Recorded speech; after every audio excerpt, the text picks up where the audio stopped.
नहमदुहु व नुसल्ली अला रसूलिहिल करीम। अम्मा बअद फ़अऊज़ु बिल्लाहि मिनश शैतानिर रजीम। बिस्मिल्लाहिर रहमानिर रहीम।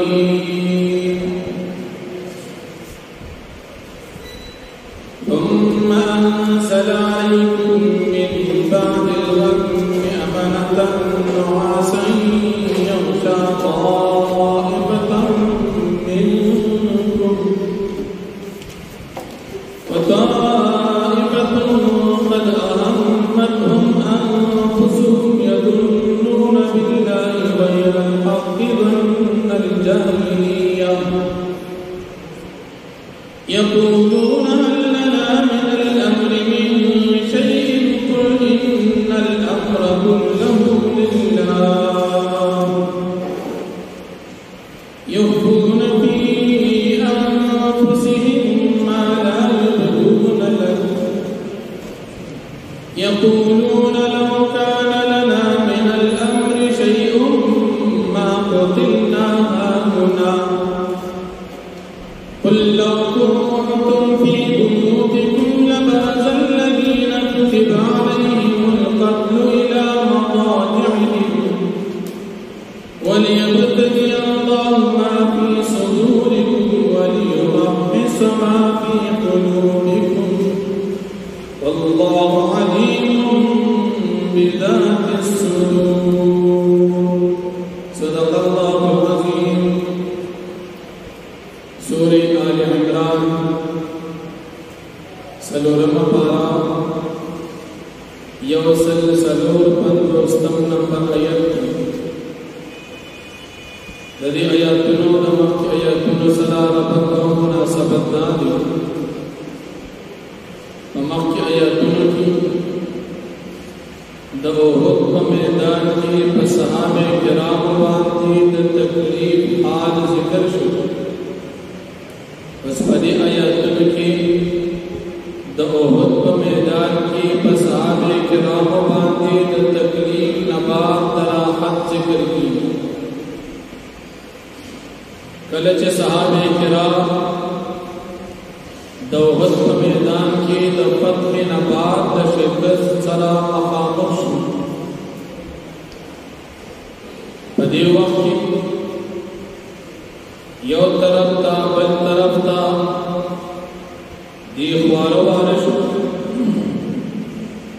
नबी करीम सल्लल्लाहु अलैहि वसल्लम सरजक सहाबे किराम पातिशु और गिर चापेरा मैदान के ख्वारो पदे वक्त अल्लाह रब्बुल आलमीन पर सहाबे किराम बात पदे शिकस्त दौरान द आराम और द राहत खूब और परकाजरा वस्ता चिपदी खूब सरा तकलीफ अगर तकलीफ देर हद पूरे कम शु रिवायात के राजी मुफस्सिरीन हजरात बयानी कि सहाबे किराम बांधी पदी मैदान के दुम रहोब रावी जितबाजी हजरात ना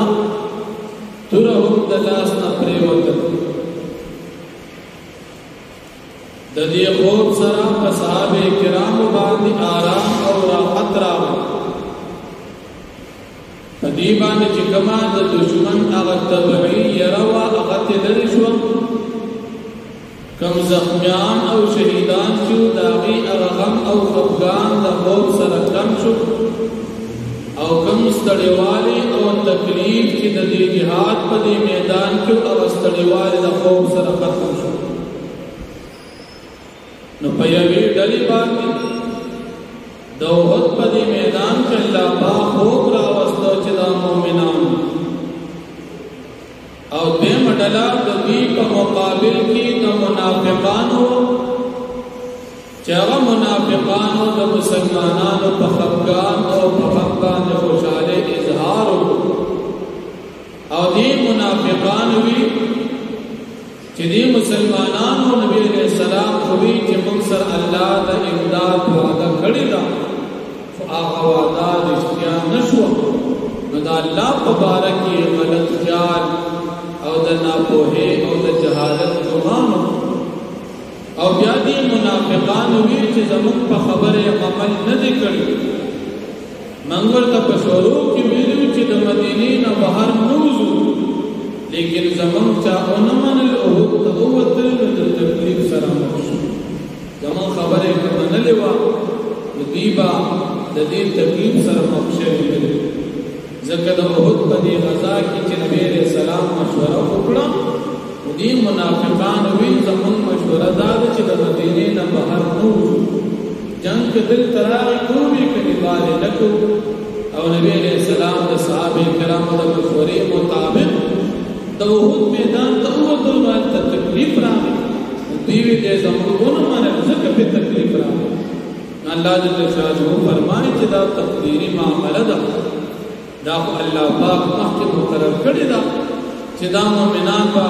د احد په میدان کې د فتح نه بعد د شکست سره مخ کیږي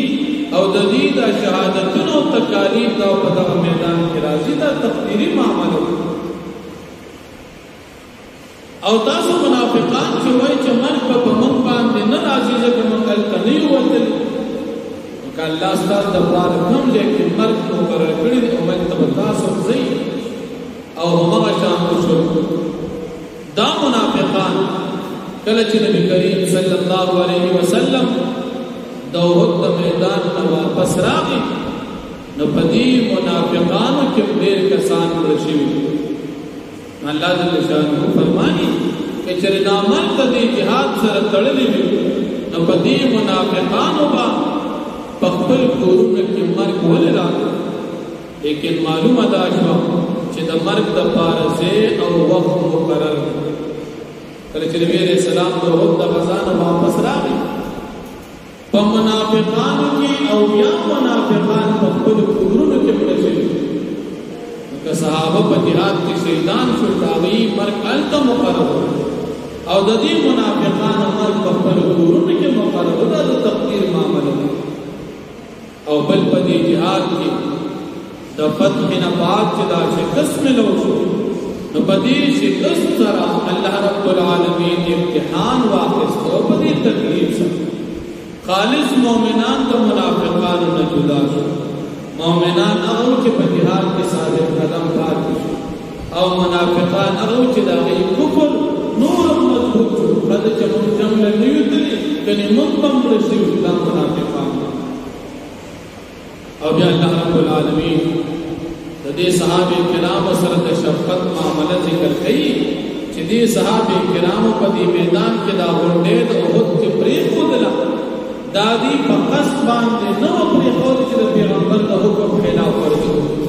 دا خو دې یو خپل سوچ یو اجتهادي امر په هغې کې د دې نه خطایي وشوه او دا دې شیطان خطا کړ او الله وایي ما معاف کړي ګوره دې چې کله ښکته د احد د غونډې نه کوز شو او خالد ابن ولید رضی الله عنه سره د ملګرو په دې غونډې راغی نو چې صحابه کرام کوزېدل نو په دې نیت نو کوز شوي چې موږ د جهاد نه تښتو او په دې نیت نو کوز شوي چې موږ د پیغمبر علیه السلام د دې حکم خلاف ورکړي دې په دې نیت کوز شول چې زموږ د ناستې دلته کوم مقصود چې هغه د کافرانو د طرف نه د مسلمانان بچي نو کافرانو هسې شکست وکړو نو موږ دلته سره ناست نو مقصود مخالفت نو مقصود نو چې زموږ د ناستې دې ځای کې کوم پرده وه هغه پیدا ضرورت نشته هغې کې دوی خطا شو نو د خطایې په بنا دا تکلیف دې ته ورسېدو او الله پاک فرمایي دا دې شیطان خطا کړ او بیا الله رب العالمین دې صحابه کرامو ته عفو کوي ولقد عفا الله عنهم زموږ د اهلسنة والجماعة څلور مذهب د مسلمانانو اتفاقي عقیده ده چې صحابه کرام دا معیار د ایمان معیار د حق دی د صحابه کرامو په شان ایمان راوړل داغی پشان عبادات اعمال افعال اقوال اختیار اول دا د مسلمان لپاره د نجات او د کامیابی بنیاد ځکه د نبی علیہ السلام شاګردان هغه الله پاک ټول معاف کړي نو کہ وہ سڑے غواړي چې ما دې الله معاف کړي دې به د صحابه کرامو طریقه خپلوي که صحابه کرامو نه به چېرته غلطي وشوه فوراً به یې توبه ویستله مسلمانه که تا نه غلطي وشي ته به توبه وباسې د نبي علیه السلام صحابه کرام دا زموږ دپاره د مسلمانانو معیار د ایمان اگر چې نن سبا بعضې خلک لکه مودودیان د صحابه کرامو دا جماعت معیار د حق او معیار د ایمان نه مني خدا ناپوه احمق دي جهلا دي ځکه د نبي علیه السلام شاګردان چې معیار د ایمان نشو نو ته امتي ستا دپاره معیار د ایمان څوک تا نبي علیه السلام نه دي لیدلي چې هغه مصدق صحابو لیدلي چې د صحابو خبره ته نه مني د صحابو طریقه ستا دپاره معیار د ایمان نه وي د نبي علیه السلام طریقه تا ته څوک بیان صحابه کرام دا ټول نیکان خلق دا اهلسنه والجماعت پہچان او علامه دا ده چې دوی به د صحابه کرامو سره مینه ساتي په صحابه کرامو پسې به خبرې نه کوي او کوم کسان چې د صحابه کرامو سره مینه نه ساتي خبرې ورپسې کوي د اهل بدع او ګمراه خلق د مودودي جماعت یو عقیده د ګمراهۍ ده چې دي صحابه معیار د حق نه مني په دې وجې نه مودودیان یعنی جماعت اسلامي والا دا کوم جماعت دي د خپل دستور او د خپل عقیدې په بنا دا ګمراه دي دا اهلسنه والجماعت پاک نجات والا جماعت نه خارج دي اعتقادي بدعیان دي او د دې پسې مونږ کول ناجایز دي موږ تاسو ته جماعت اسلامي والا سیاسي پوزیشن کې د دینو جماعت اسلامي دي او د عقیدې په میدان کې د دینو مودودیان شیخ الحدیث حضرت مولانا زکریا رحمت الله علیه چاچی د تبلیغی جماعت نصاب لیکل فضائل ذکر فضائل حج فضائل درود وغیرہ د کتاب لیکل دي فتنه مودودیه شیخ صاحب رحمت الله علیه د دین علاوه ډېر زیات کتابونه په دې باب کې زموږ علماء لیکلي دي چې د دې جماعت عقاید دا ګمراه ګوندي ځان ته ساتل ضروري دي اخره زمانہ دا څوک د عقیدې په میدان کې خطا نه کوي په خپل عقیده د اهلسنه باندې کلک اوسېږو او د الله پاک په استقامت هم غواړو نو په دې ځای کې الله پاک د صحابه کرامو حق ذکر کوي نو فرمایي ثم انزل علیکم یا نازل کر اللہ پاک پتا سو باندے من بعد الغم پس دے غم او د تکلیفنا امانتن امن نعاسن پرکاج دا خوب کی پدی راگی دا دپارد امن او دراغت یخشا طائفتا منکم چی غالب شو پیو جماعت ستاس مومنانونا و طائفتا او یو بلدلا چی دا منافقانوا قد همتم انفسهم اغی قصد کو دخلو زانونو دبچ کولو یظنون باللہ غیر الحق ظن الجاہلیہ دی گمان کو پالا پاکان دی ناحقا گمان دا جاہلیت کہ اللہ بد مسلمانانو مدد وی نکی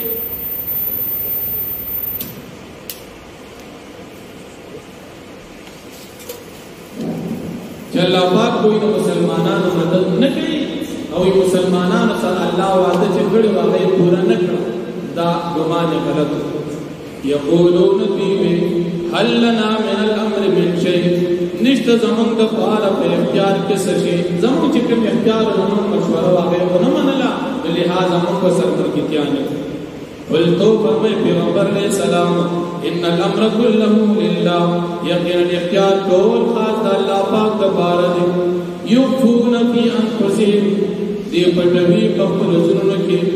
ما هغه کفر لا یبدون لکا چې دین افکار کیتا تا یقولون بی وای لو کان لنا من الامر شیء کچری وی زمون د فارس اختیار ما قتلنا هنا من بنوم شوی دلتا کچری زمون کې اختیار یو زمون خبره منلې نو په دې وخت کې بشي دانشي زمون داخله کړو قل تو فرمائے پیغمبر علیہ السلام لو کنتم فی بیوتکم کچروی تاسو پخپل کورونو کی لبرز الذین کتب علیہم القتل خامخاب اخکار شوی آکسان چه مقرر شیر پاقی باندې مرگ الى متواجعهم خلوزاوین دا مرگ تا کمزے چه دا مرگ مقرر آگئی تبدی بطلی وَلِيَبْتَلِيَ اللَّهُ مَا فِي صُدُورِكُمْ او دا پارا دے چه امتحان واقع اللہ پاک دا غصو فی صدورکم چستاسو پسنو کی دی وَلِيُمَحِّصُ مَا فِي قُلُوبِكُمْ او دا پارا دے چه اللہ پاک پاک کی اغوص وسیع چستاسو مومنان پزرن کی دی واللہ علیم بذات الصدور او اللہ پاک کپیدی پرازن دا سنو باندے ان الذين تولوا منكم يقينا كسان چراغي تولوا منكم چاغي لار استاسنا د جهاد په میدان کې استاسنا ګډ وډ شو يوم التقى الجمعان فورز د یو ځکه دوه د ډلو د وخت میدان د مؤمنانو د کافرانو کله چې جمع شو مؤمنان یو خبر واګډ وډ انما استزلهم الشيطان يقينا خطا كثير الشيطان ببعض ما كسبوا فباجا كانوا چویلکم کو غنیمت پسی تسل دادی شیطان خطا ولقد عفى الله عنهم او بتاقی سر عفو اللہ پاک تدوین اللہ معاف نچه اللہ معاف کر نمخت خبر ضرورت پہتا چه مر صحابہ پسی خبری اللہ معاف کری ان اللہ غفور حلیم اشک اللہ پاک بخون کے اوپر بارزات واقع دعوانا